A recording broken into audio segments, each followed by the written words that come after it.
اچھا جی، گاؤں والے لوگ مجھ سے نالا رہتے ہیں. آج میں گاؤں میں سمجھ لو کھڑا ہوں تو میں تقریباً 10% لوگ جو ہیں نا گاؤں میں ان سے مخاطب ہوتا ہوں کہ وہ چونکہ ان کے کوئی گھر والے کو باہر گئے ہوتے ہیں، کوئی بہن بھائی ان کے پاس 4 پیسے تو انہوں نے گھر بنانا ہوتا ہے، تو وہ میری کوشش ہوتی ہے کہ انہوں نے جو پیسہ انویسٹ کرنا ہے وہ دفع ہو جائے، جا کے شہر میں بنا لیں. کیوں وہیں پر آپ کھودی مٹی کھوتے لانے سے، ٹھیک ہے نا.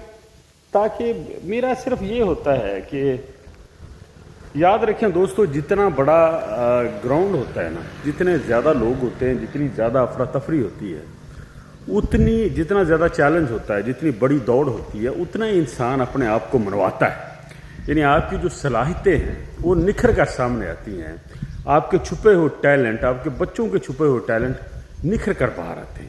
گاؤں کا ایک سکول ہے، وہاں پر آپ کے بچے جاتے ہیں، چاچے مامی تائی دے، ٹھیک ہے نا.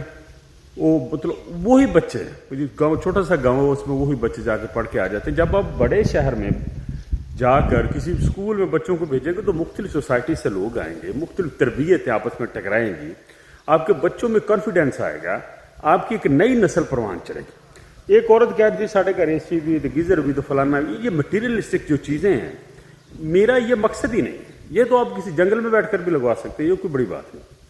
بات یہ ہوتی ہے کہ آپ دنیا کی دوڑ میں کب شامل ہوں گے، ٹھیک ہے نا. یہ تو نہیں نا کہ آپ گھر میں روٹی پانی کھا لیے، ساگ پکا لیے یا کوئی اور چیز پکا لی، بیٹھے رہے، کوئی چیلنج ہی نہیں، ٹھیک ہے نا.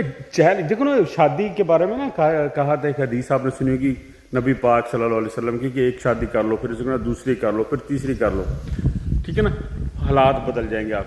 اس کے پیچھے یہ پریشر گیم تھی.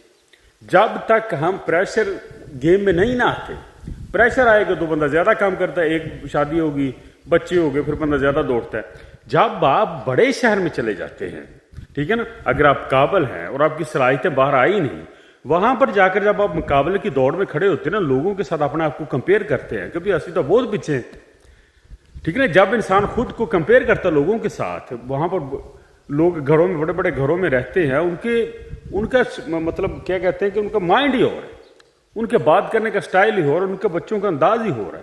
تو ہم کہتے ہیں کہ ہم تو بھائی جنگلوں میں رہیں. یعنی جب تک ہمارے سامنے کوئی مثال نہیں آتی، ہمیں پتہ ہی نہیں چلتا، ٹھیک ہے. میرا مقصد ہی یہ ہوتا ہے کہ آپ اگر اتنے پیسے جمع کر لیے، گھر بنانا ہے آپ نے، صرف میں 10% لوگوں سے، 90% لوگ تو بیچارے گھروں سے نکل ہی نہیں سکتے. وہ روٹی نہیں پوری ہوتی، وہ نقل مکانی کیسے کریں گے؟ سب کچھ لے کر مکان بنا کر نہیں جا سکتے. میں ان سے مخاطب ہی نہیں ہوں جو مجھ سے لڑتے، میں ان سے مخاطب ہوں جو میری بات کو انڈرسٹینڈ کرتے ہیں کہ ہاسی اتنا پیسہ بھی لانا گھر دے تے کروڑا روپیہ، وہ بھی اتھی لا لینا مطلب پنڈ دے وچ چھپڑ دے کول. تو بہتر یہ ہے کہ بندہ شہر چلے جائے. ایک تو ری سیل آپ کے پراپرٹی کی ہوگی، دوسرا آپ کی نسل، تہاڈی نسل جڑی ہوئے گی نا نویں، اتنے کوئی پانی پھرو گا. جدہ ہوں ساڈے آ جاندہ بچہ کوئی شہر دا اپنے پنڈاں دے وچ، کداں سارے پنڈ دے بچے وہ مگر مگر پھردے ہوندے، اس وجہ بھلا کی ہوندی. ہم اس سے سوال کرتے ہیں آپ کا نام کیا ہے، آپ کے پاپا کا نام کہاں پر آپ کام کرتے. میں اردو کی بات نہیں کرتا، یعنی ہم سیانے لوگ بھی اس کے سامنے دم چھلے سے بنے ہوتے ہیں. اس کی وجہ یہ ہوتی ہے کہ اس میں ایک خاص قسم کا نکھار ہوتا ہے. وہ نکھار کوئی آسمانی فرشتہ نہیں ہوتا، وہ اس ماحول میں رہ کر آتا ہے جس ماحول میں وہ پڑھتا ہے. کیونکہ مختلف گھروں سے، مختلف سوسائٹی سے بچے آتے ہیں، پڑھے لکھے ماں باپ کے بچے، تو وہ چیز ہے، بچہ بھی اس دوڑ میں شامل ہو جاتا ہے، بھلے وہ پینڈو کا ہو، بھلے وہ شہری کا ہو. تو انسان سیکھنا شروع کر دیتا ہے. ہم اپنی حالت بدلیں گے تو بدلے گی، نہیں تو نہیں بدلے گی. ہم ایسے ہی رہیں گے، بھلے آپ چھپڑ کے کنارے رہ لیں، بھلے آپ کسی صحرا میں رہ لیں، جنگل میں رہ لیں، ویسے ہی رہیں گے. تو میرا یہی مقصد ہوتا ہے، جو باہر گئے ہوئے ہیں لوگ پنڈوں کے، ہر پنڈ کے تو باہر گھر کا بندہ باہر ہے، اور جنہوں نے گھر بنانا، پیسے جمع کر لی، 2-3 بھائی ہیں، ایک آدھا بھائی تو گھر بھی نہیں بنا سکتا. تو وہ میرا ان سے مراد ہے کہ اگر تھوڑی جگہ آپ کی گاؤں میں دل نہیں لگتا، آپ کا بھی ہو سکتا ہے میری طرح کا مزاج ہو کسی کا، تو گاؤں میں جو تھوڑی بہت چیز اس کو بیچ کر شہر میں چلے جاؤ بھائی.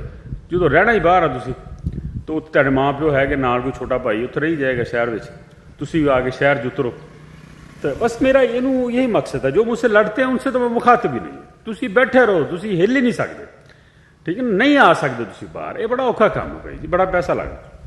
تو دعا میں یاد رکھیے جی، اپنے آپ کو یعنی کہ جدید دنیا میں داخل کریں. میں یہی زور لگاتا رہتا ہوں سب کو. باقی سب میرے بھائی ہیں اور سبھی اچھے لوگ ہیں، گاؤں بھی اچھے ہیں، شہر بھی اچھے ہیں، لیکن بہرحال ہمیں